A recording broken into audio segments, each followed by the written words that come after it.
Liberty in our lifetimes in a free state of our own. That's the vision. That's the dream. We are building it in New Hampshire. I'm Eric Brakey, your host and renegade statesman for the Porcupine Report. Welcome to your source for porcupine news and free-range conversation on matters of liberty. All right, let's hop into the show.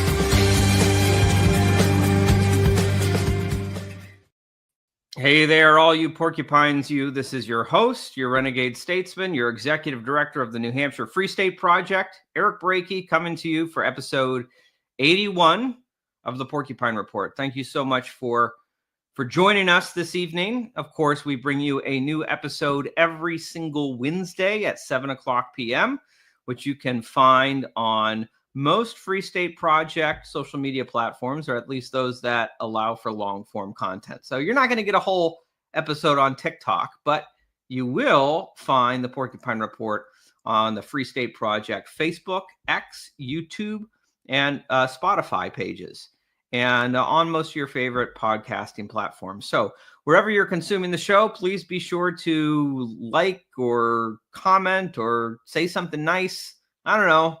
Share it with your friends, whatever makes sense for the platform that you're consuming this content. I do appreciate that our audience continues to grow. And I know that must be because of you. It must be because you are, in fact, going out and telling your friends and sharing the show.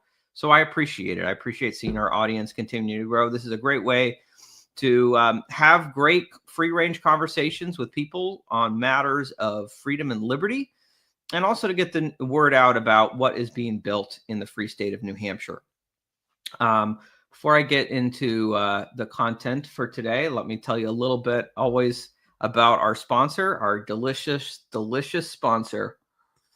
Yes, I do believe that is some great Porcupine coffee, roasting coffee. Well, this isn't just coffee. It's a revolution in your mug, proudly operated by Free Staters in the Free State. Yes, that is Porcupine Coffee Roasting. They roast only specialty grade beans from small producers, always fresh, roasted in small batches to order. With a roast date you can trust, there are no stale beans from these liberty lovers. Porcupine Coffee is all about sovereignty. As a private membership association, they embody the live free or die ethic, giving freedom-minded folks like you a way to choose liberty with every sip. It's crafted for the caffeinated and the freedom-loving, perfect for those living with that free state spirit every day, whether you're here in the free state or you're just want to have a little piece of that live free or die, energy wherever you are. This will definitely give you some of that energy. When you drink Porcupine Coffee, you're supporting a small independent PMA powered by Free Staters dedicated to living free. And here is our deal for all Porcupine Report viewers and listeners. You can use code PORCREPORT at porcupinecoffee.com, and you will get 15% off your order of individual products. Plus, a portion of your purchase will go to help support this very program. So, look, if you drink coffee, what are you going to be drinking? Folgers? Get out of here with that stuff. Drink coffee that is both delicious and supports freedom. Drink some Porcupine Coffee from Porcupine Coffee Roasting. So porcupinecoffeeroasting.com. Use that discount code, live free, drink free with your fellow Free Staters. Discount code Pork Report. Pork with a C always, not with a K. All right. That'll keep me caffeinated for the show.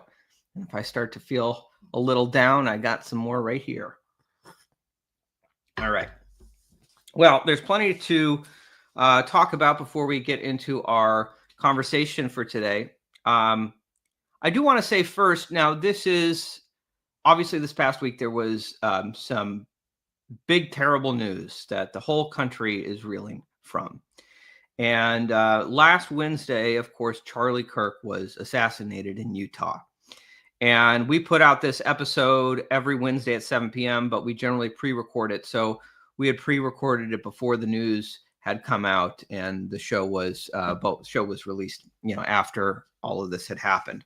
But I did put out we do release a weekly newsletter from the Free State Project, which if you aren't currently subscribed to, I strongly encourage you to subscribe to the Free State Project newsletter. With the support of some of our team members, I write this newsletter and we publish it at the end of every single week. Covers various events stuff in the news, as well as events and happenings, things that are good to be in the loop on. If you're interested in the mission of the Free State Project, whether you live in New Hampshire or you just need a little hope wherever you are around the country.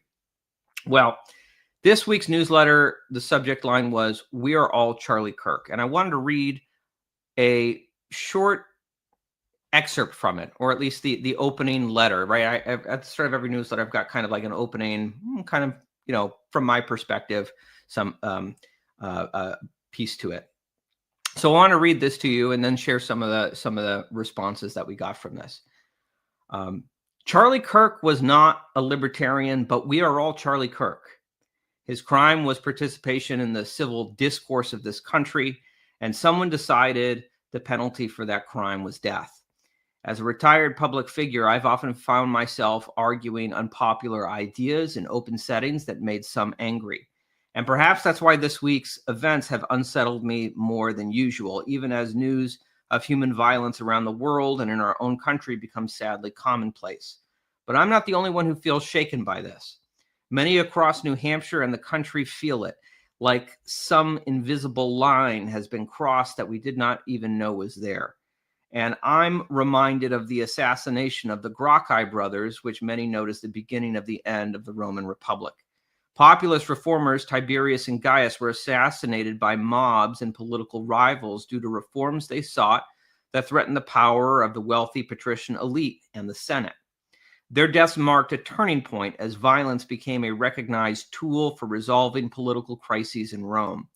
When 2 assassination attempts were waged against Donald Trump last year, at least it could be said that he was a man who had wielded tremendous state power and sought to again. Charlie Kirk, however, never wielded direct political power.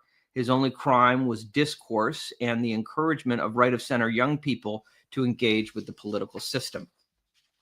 Charlie was a young man, a father, a husband, and a defender of Western civilization.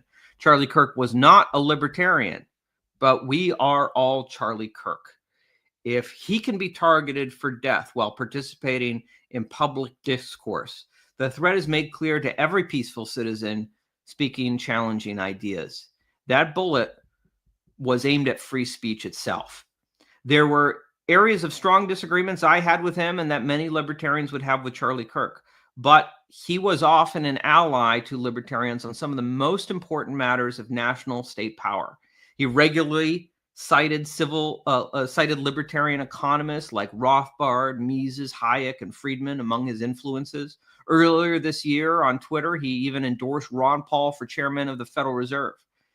Charlie Kirk emerged on the right as a figure who gave young conservatives permission to question the neocon forever wars.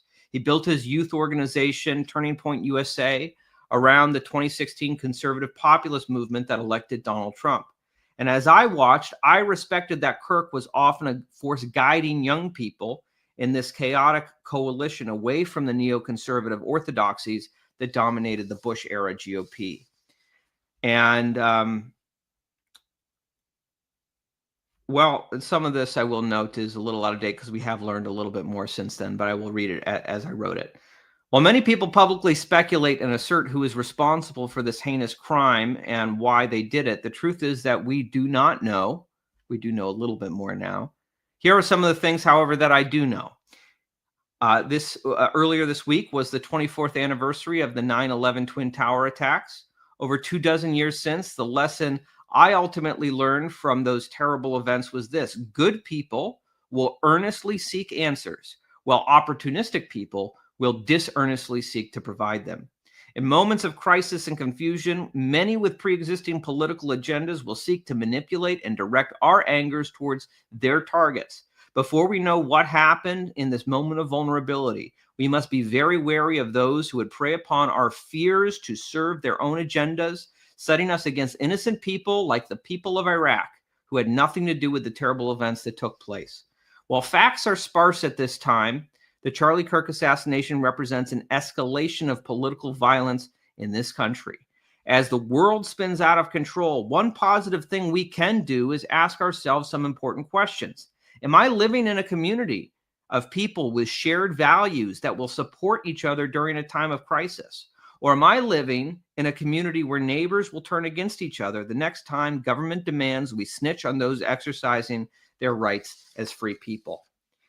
There is disturbing rhetoric we read online and in certain media outlets from people who celebrate, justify, or minimize this open-air murder. I see this and realize that these same people would cheer on my own public execution if I ever found myself in Charlie's shoes. And while I seek to follow the teachings of Jesus Christ to love these people and pray for their souls, I never want to live again in a state where those who would dance on my grave hold political power over me or over my family. And it makes me glad that I live in New Hampshire and in community with thousands working to build a resilient free state that protects individual rights to life, liberty, and property.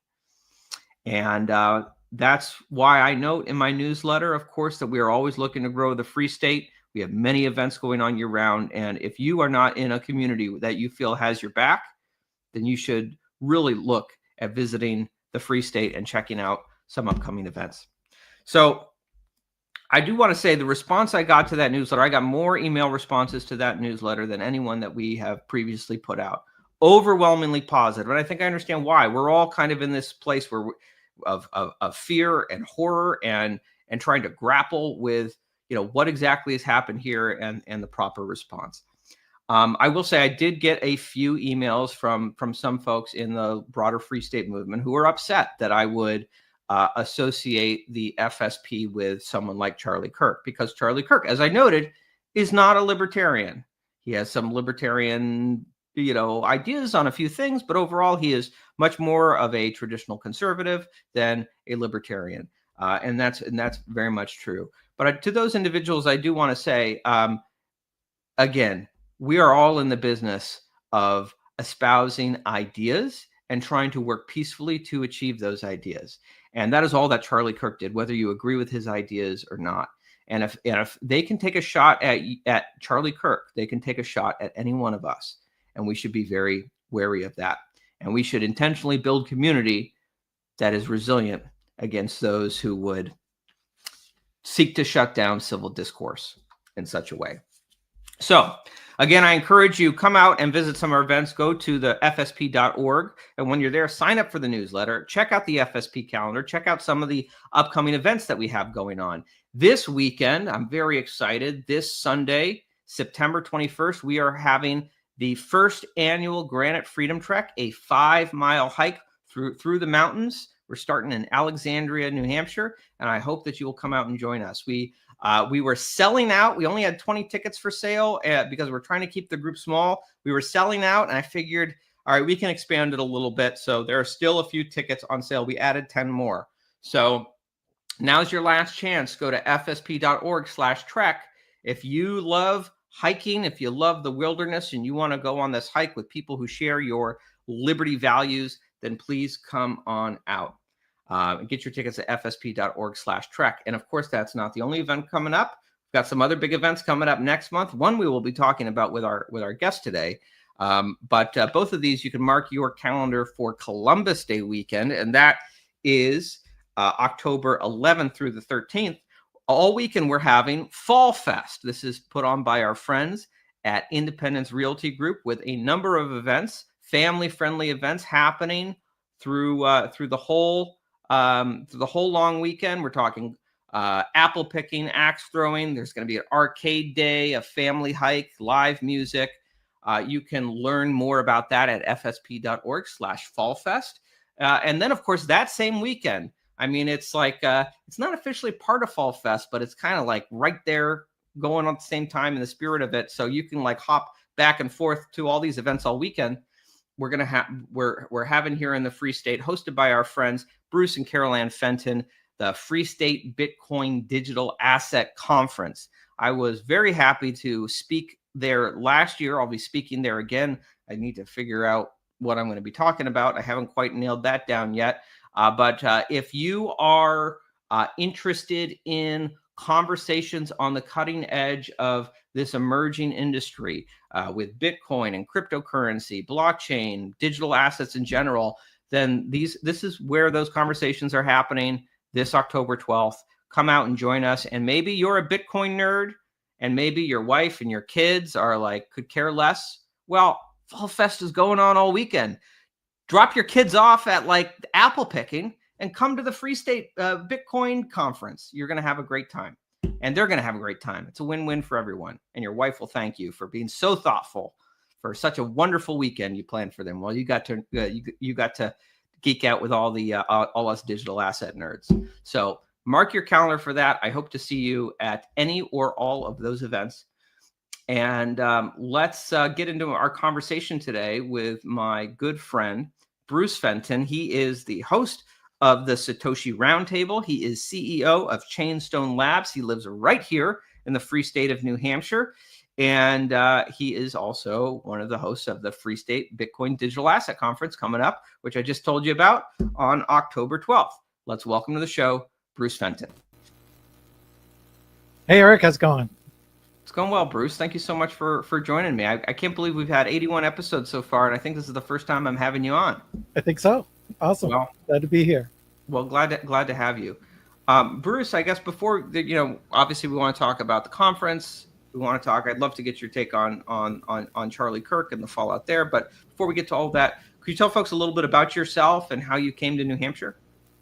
Yeah, so I'm a investment person by trade. That's what I've done for my whole career. About 30 years now, I've been in investments of some sort. I used to be traditional, and I used to, focus on emerging markets and emerging tech. So that brought me to a lot of cool places around the world. And that's what brought me into digital assets. I was always looking for change. I was, early on the internet, early in, some of the developments in the Middle East, and then lucky enough to be early on this tech. And, learning about the economy led me to be kind of a gold bug and a free market economist. I mean, that just makes sense. I think, hopefully anybody, if they do it long enough, you realize that certain things work and certain things don't work. So that's what brought me to Liberty. And like many around, 2008 with the Tea Party and Ron Paul, I was a big fan of Ron Paul. And that was one of the big voices that first exposed me to Liberty. And then my wife and I signed the Free State Pledge a few years later. And then we executed the pledge a few years after that, which has been, I think almost 10 years we've been up here now. So which flies by. It still seems like such a refreshing change from Massachusetts. But I've been lucky enough to make a lot of friends in the Liberty movement, and it's certainly changed our lives for the better. And I'm happy couldn't be happier than to be here in New Hampshire. Well, I'm really glad we have you, Bruce, and I know I appreciate it as I was making the transition from Maine to New Hampshire, and I hadn't found my home yet, and you guys had a spare cottage you guys let me stay at whenever I was kind of back and forth between the states. So I really appreciate it. And that's the kind of hospitality from folks in the Free State movement that is regularly extended to those who are looking to join and help to build something wonderful here. Or at least, I guess it depends on your perspective. I think it's wonderful. Our friends, I just saw someone forwarded to me a newsletter from the Northern Grafton Democrats, where they're apparently trying to recruit Vermonters to move to New Hampshire to counteract the influence of the Free State movement. I think they're going to have a hard time. And if they think Vermont is so great, they should just go join them. And go stay in Vermont. Yeah. So we do have our detractors, the worshipers of big government. But there's a state for them. Actually, there are 49 states for them. And one for libertarians. Yeah, exactly. Yeah, and one thing they have in common is that they don't tend to know very much about what we stand for and what we believe, and that's a common thread I see. A lot of them just don't. It's very, very skin deep. They know that they don't like us, but they don't quite know why. And I think it's sad because some of them are kind of classic lefties who at least 15 years ago were, anti-war, pro-free speech. Many of our values overlap, and a lot of us are, kind of hippies. We're 20 years ago we would have been considered, liberals back then, and many of us call ourselves liberals, classical liberals. So it's a shame that a lot of them, they just think we're something entirely different than we are, and because they live in a bubble, they don't learn, they don't know. Yeah, I remember being young and stupid And during the Bush administration and high school, and kind of buying in all the Fox News propaganda about the wars, and all my friends on the left were telling me how wrong I was, how many innocent people were being slaughtered, the disastrous consequences of all this. And I closed my ears. I didn't want to hear it. I was bought into my tribal, my tribal allegiances to the red team. And I remember, like, it was a process for me over the course of many years to, like, realize, like, oh my God, I was so wrong. They were so right. And by the time I went to them to say, like, hey, you guys were right. Like, you were right to be against these wars. It was the Obama administration. They were suddenly for all the wars. Yeah. And so it's like, I don't know. Here I thought, like, finally I got to tell you were right. And it's like, I don't know. I think that's been one of the saddest things to realize about so many who are politically involved is the principles aren't necessarily there. It's just kind of team sports. Yeah, for sure. Yeah, and you would have thought, and I don't know. I think that certainly, so many on the left, it seems like they don't understand the nuances, and I get it. Maybe I don't understand the nuances between all the different shades of leftism, I'm sure, but they certainly don't understand the nuances between libertarians and conservatives, or very far right folks. I mean, I know even just to watch the response to the Charlie Kirk assassination, like, it's like the way that having followed Charlie Kirk for so many years, things I agree with him, things I disagree with him on. But he always seemed to me to be, like, pretty moderate, a figure, like, on the right. And Right. Hear and read people that I know on social media who are characterizing him as, like, the worst kind of racist, bigot, Nazi, fascist, and a guy I know who's a good friend, but I've always known as a liberal, is, like, saying he's so glad that his evil is extinguished from the world. And I'm just thinking, like, first of all, it's a pretty gross response to something like this, no matter to anyone dying.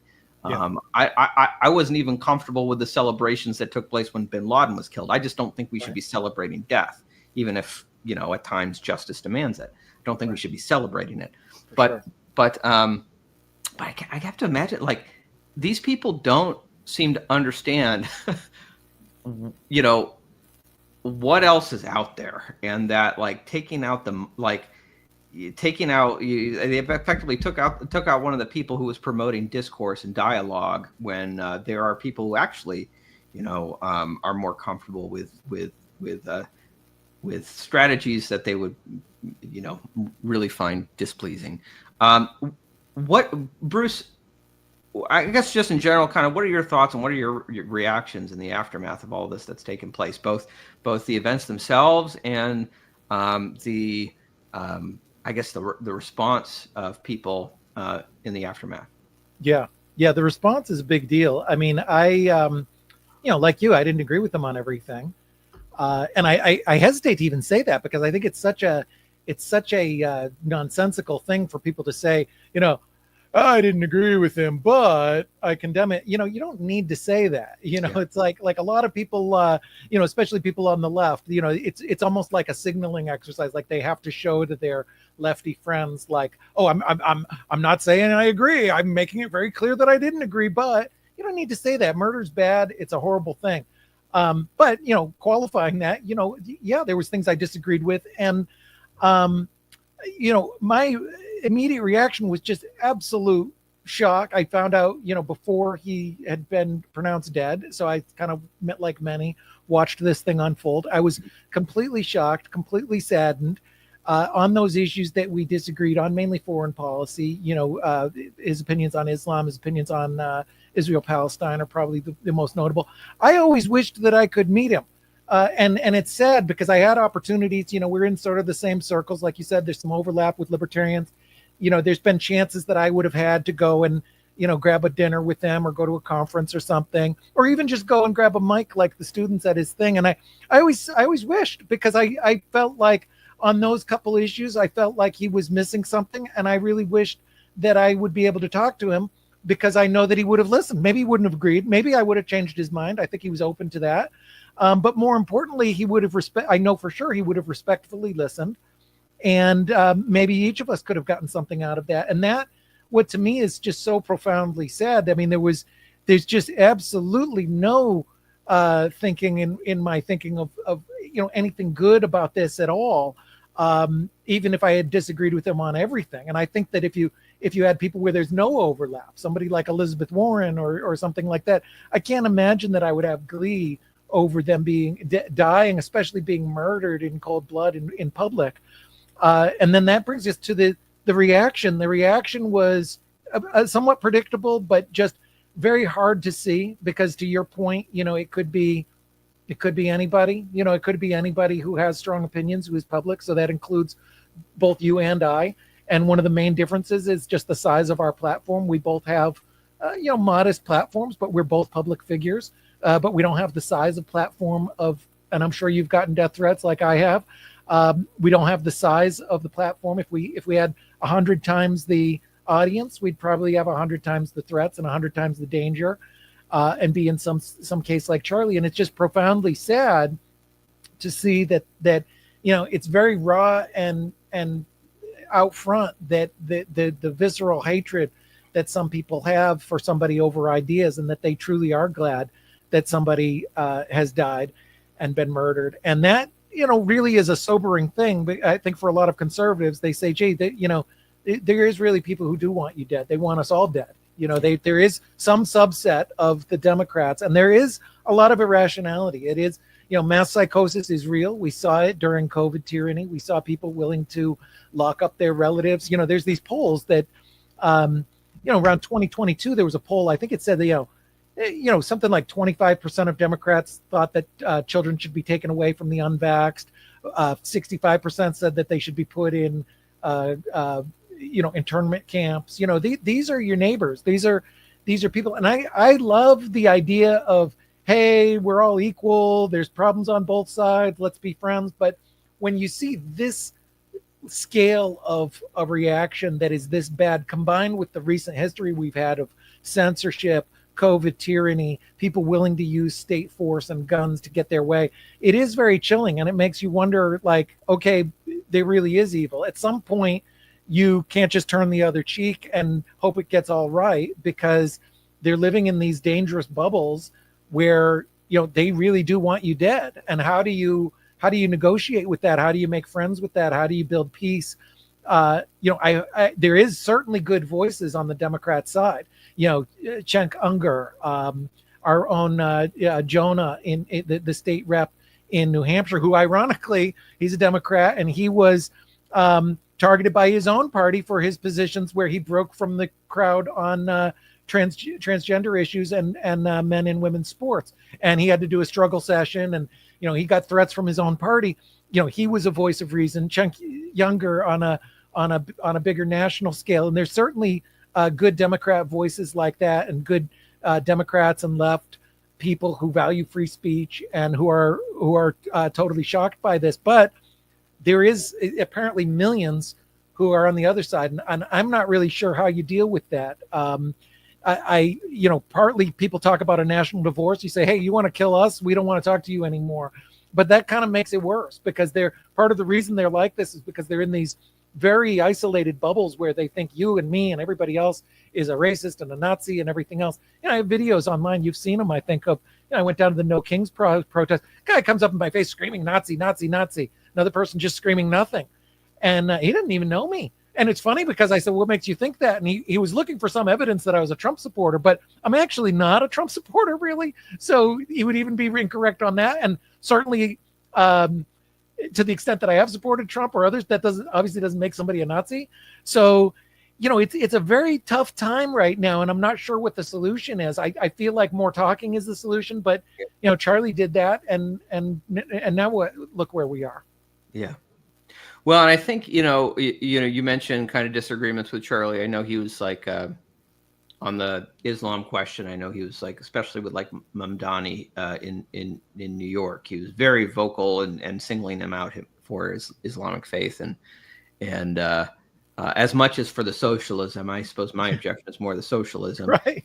But I bet if you two had a chance to sit down, like it would have been a thoughtful, conversation. It For wouldn't have sure. been a shouting, oh, like you're an Islamophobe or you're Right. anti-Christian. It wouldn't have been. It would Yeah. have been people actually engaging ideas and trying to understand each other and maybe learning a little bit from each other.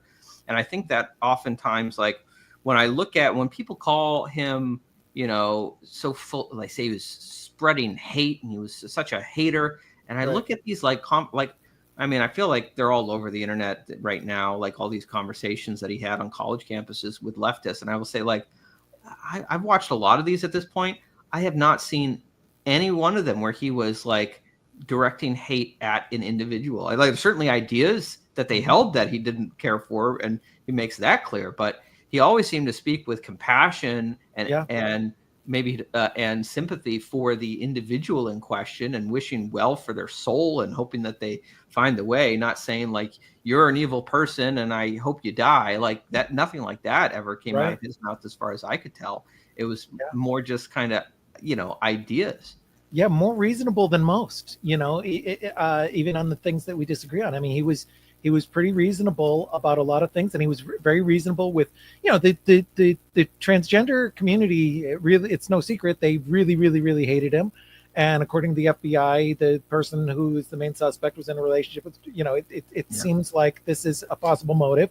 But even with the many transgender people that he spoke with, he was always compassionate. He didn't call them names. He didn't, he didn't agree with them, but he was respectful and peaceful. And the peaceful dialogue, I think, is something we really need. I think a lot of people in our community are always kind of willing to debate and willing to talk. I wish these people would talk more, because I think that many of them are wrong, and they would learn that if they would talk about it. They talk in terms of sound bites. Whether it's Charlie or anybody else, they're like, oh, he said this horrible thing, and usually it's taken out of context. They haven't thought with depth. They haven't really debated it. A lot of these things you have to hash out, and I wish people would have more discussions. I've gone and many, many times tried to have discussions with people on the left, and very rarely will they. There's always exceptions, but overall, most of them they don't want anything to do with the discussion, and I think part of that is because they don't have well thought out opinions on things.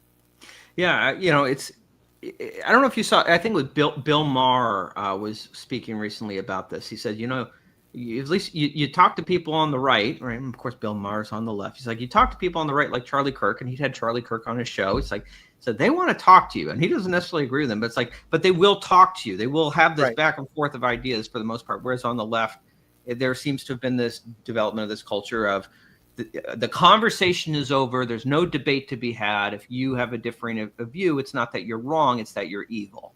Right.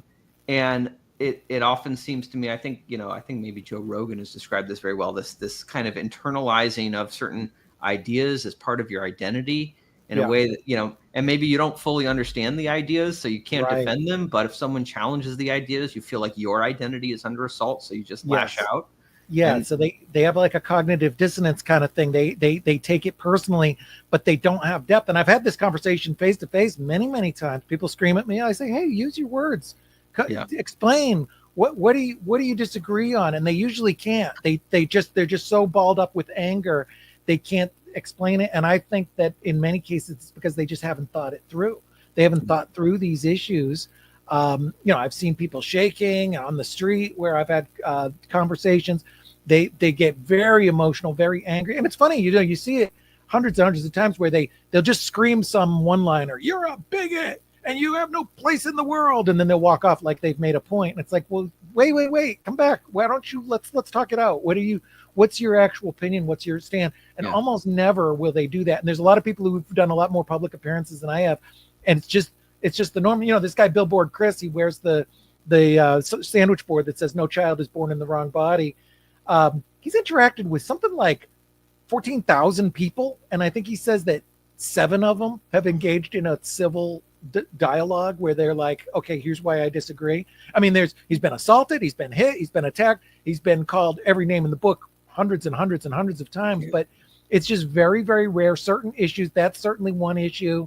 I'm not quite sure of the reasons, other things that it's just very skin deep. I was talking to somebody about poverty the other day, and they were saying, Republicans want children to starve. And I said, well, let's examine this. Nobody wants children to starve. Let's examine this and go through it.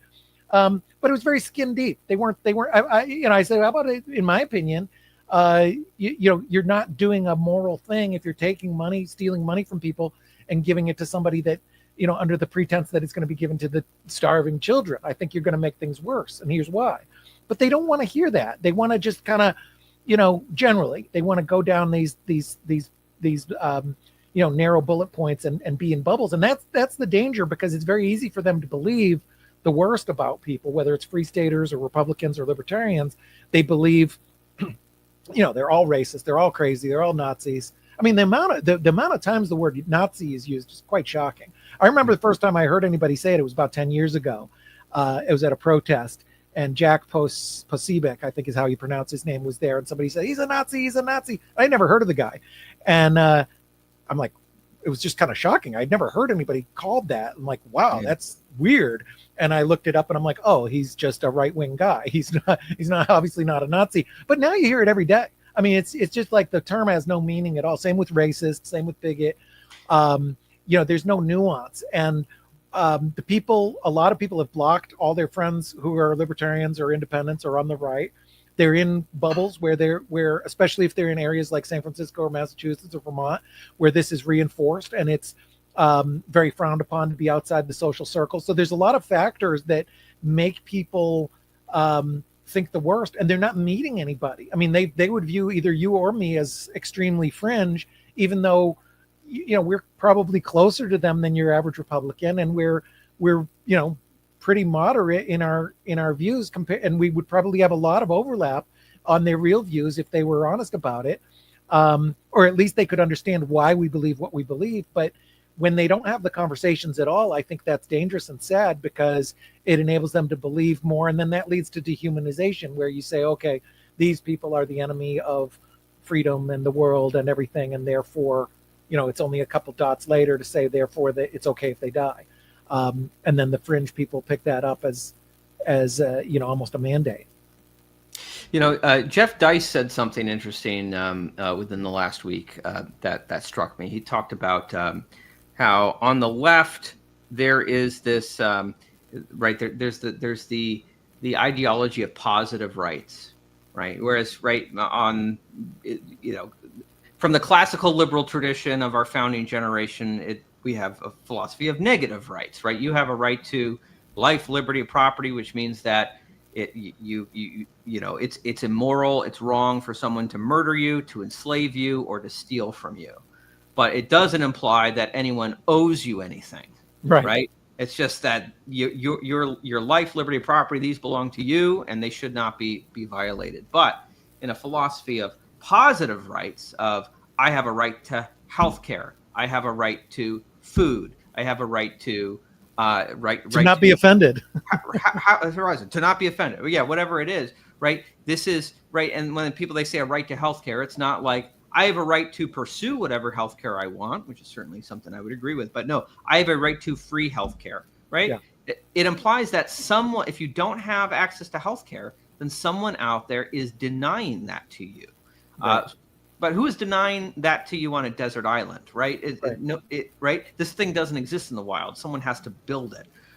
So you get people, and you see this like in the case of Senator Rand Paul, right, where he was assaulted by his neighbor and nearly killed. This was like 7 years ago. And still, whenever I see, Rand Paul mentioned online in the comments section on any article, I see leftists saying like, I wish his neighbor would have gotten him. Right, because and oftentimes when you peel that back and you see justifications for it, it's because he's standing in the way of my right to health care, right? Because he doesn't support a socialized takeover of our healthcare system. And so this ideology of both just like moral inflexibility and positive rights means someone who's just minding their own business is somehow violating your rights because they are not furnishing you with their possessions, I guess. And if it really is a right, then you have the right to use violence to secure that right, in which case they can justify violence against Charlie Kirk, against Rand Paul, and against others. Yeah.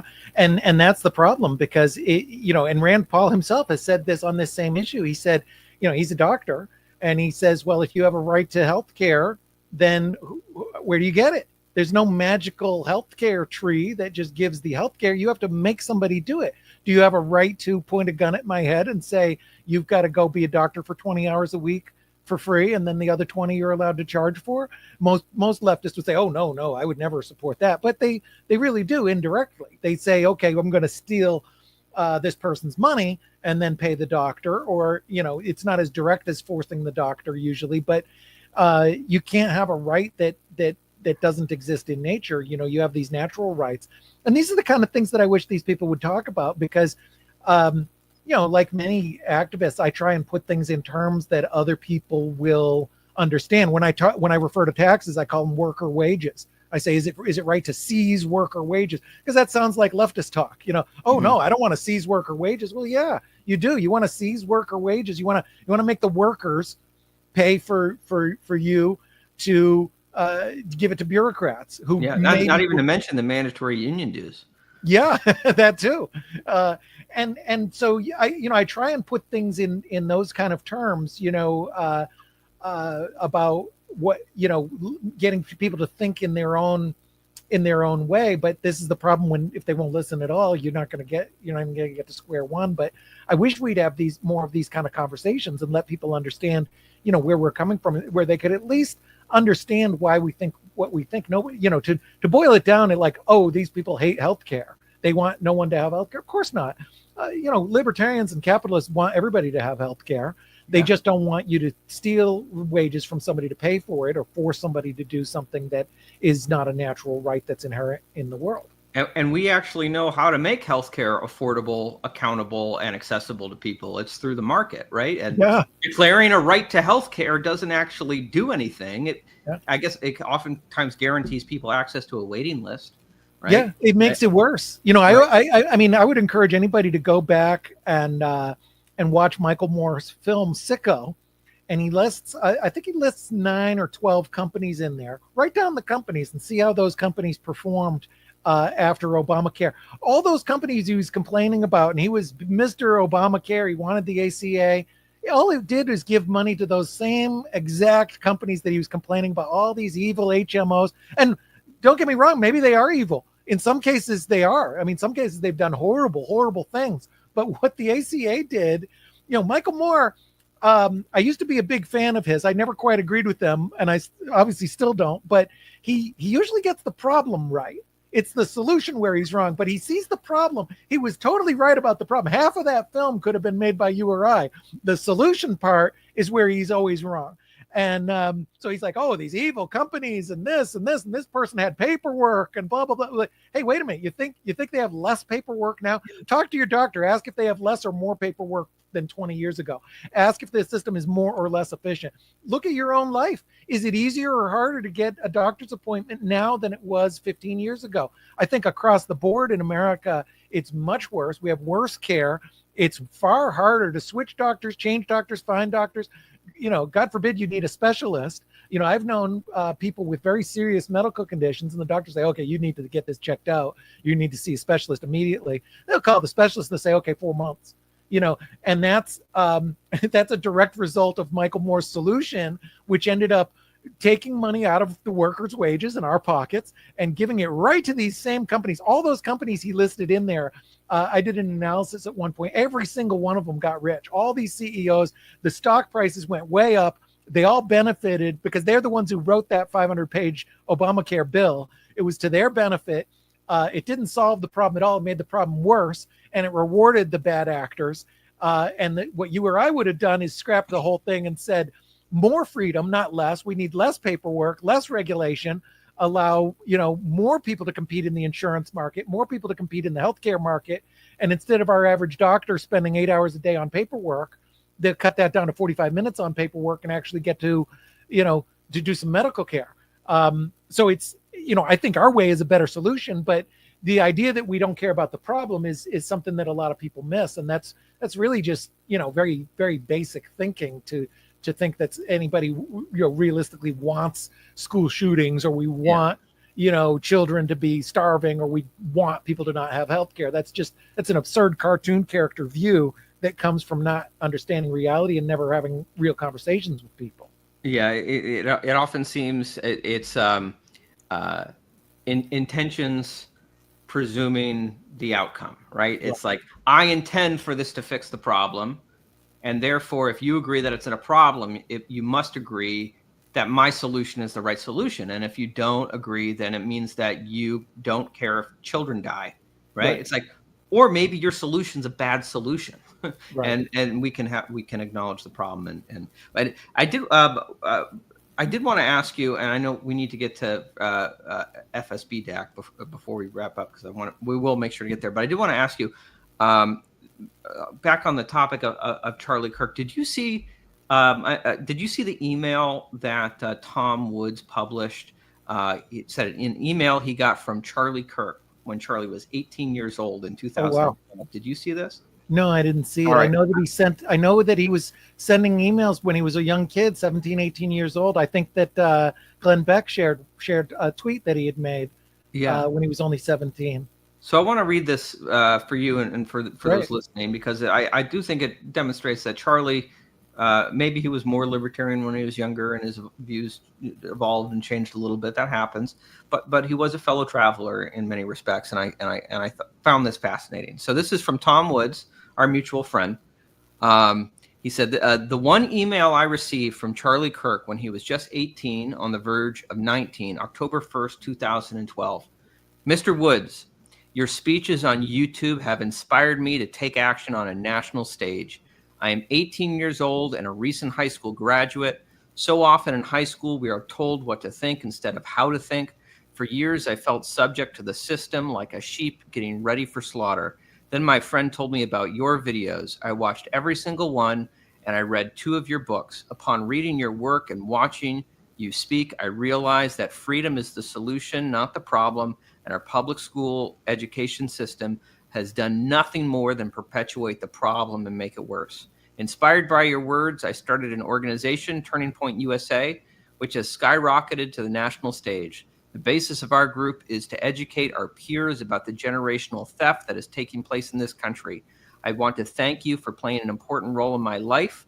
I will continue to read your articles and watch your videos for inspiration. One day, I hope to meet you and thank you in person. In Liberty, Charlie Kirk. So that was 2012. And I read that and I think, like, I remember where I was in 2012, watching Tom Woods' YouTube videos and reading his books about the economic crisis. And it's, I don't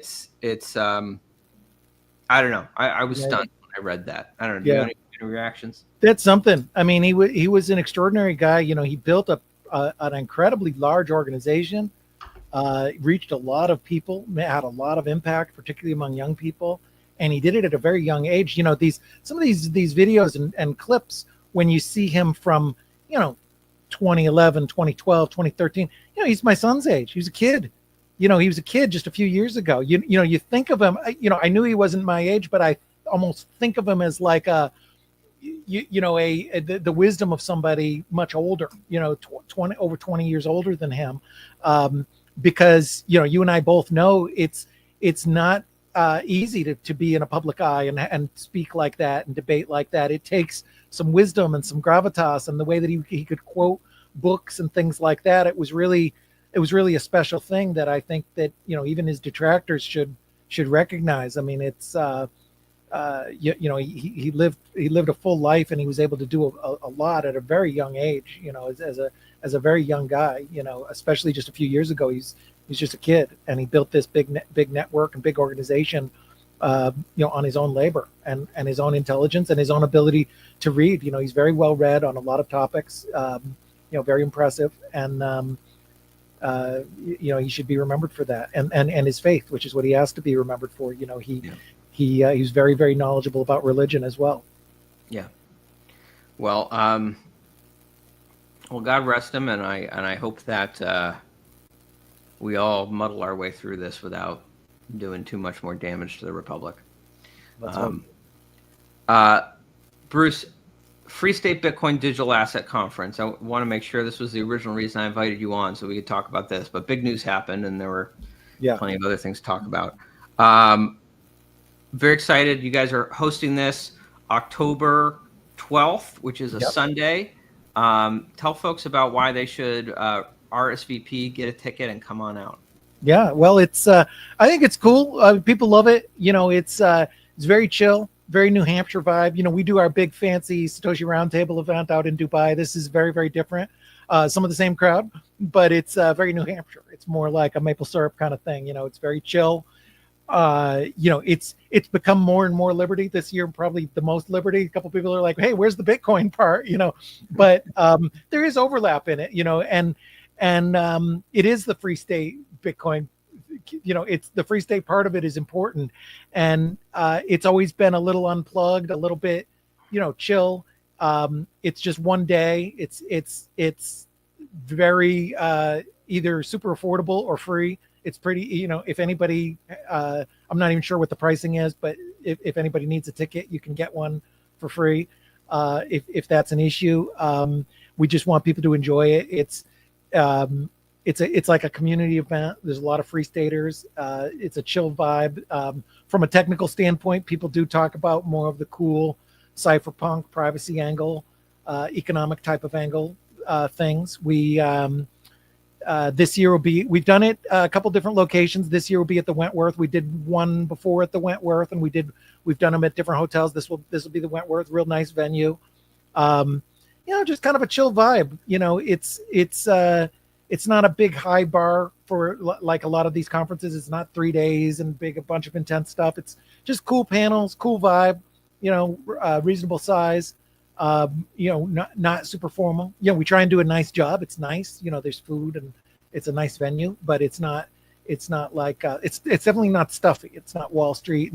It's New Hampshire. It's its own vibe for its own thing. And I like it. And more importantly, I think we've done 7 of these or 8. I think we've done it for 8 years. I think we missed 1 or 2 years. We did one in my backyard with like 12 people, like right in the height of everything locked down. And we did a unofficial meal sort of thing. So that was like the smallest. We never quite canceled it, but we didn't really count that as an official one either. But it's we've done it for many years now. A lot of people keep coming back, and it's like a lot of New Hampshire things, sort of, family friendly, sort of chill vibe, and good people. And definitely a Liberty bent to it. So I like it. I'm happy about it, and we look forward to it. So it's definitely worth checking out, especially for people focused on the technology and how this, because this tech, we're in, and I'm in Wall Street. Nothing wrong with Wall Street, but I got into the Bitcoin thing to change the world, because of freedom and because of liberty, and that is important, and we shouldn't forget that. And as many people in the Bitcoin and digital asset space are all excited about Wall Street and new publicly traded companies and all of these kind of things, I think it's important to remember our roots about privacy and decentralization and starving the beast of government fiat, and how we can use technology like privacy and the ability to control your own money as a force for good and a force for freedom in the world. And that's sort of what it's all about. So it sort of comes full circle on that. And if that's a message you like, then you'll be among friends. Well, I look forward to it. And I know it does seem like we are at this point right now where there's kind of an open question around cryptocurrency technology about whether this is going to continue to be a tool for liberating people from the control of central banks, or if it's going to be something that central banks manage to be able to co-opt to enslave us further. So, these are, I guess, the folks coming out here are the ones who are on the front lines of making sure this technology is used for good and not evil. And if you have a stake in the future of mankind, then this is a conference that you want to come to, because I think this technology is probably going to be a defining feature of the 21st century, which we're only a quarter of the way into. So, in the Free State, we're building what comes next. Yeah. So, Bruce, any last words you want to share with folks before we wrap up here? Yeah, I mean, that's the word. This technology and everything that is going on in the world is going to shape our future, and we're either going to go down a path of darkness and tyranny, or we're going to hopefully have a path of renewed freedom and more freedom than we've ever seen before, and it will be humanity's next iteration of freedom and rights and decentralization. And I think everybody should be on part of that. And hopefully we'll all have a part in making our world a better place with technology and these communications and other tools that we have. Awesome. Thank you, Bruce. I really appreciate you joining me this week. Thank you. Good to see you. Good to see you. All right, everyone, that's the show. Thank you so much for tuning in. Please go ahead and get your tickets for the Free State Bitcoin Digital Asset Conference. The website for that is blockchainnh.com, blockchainnh.com, and get your tickets.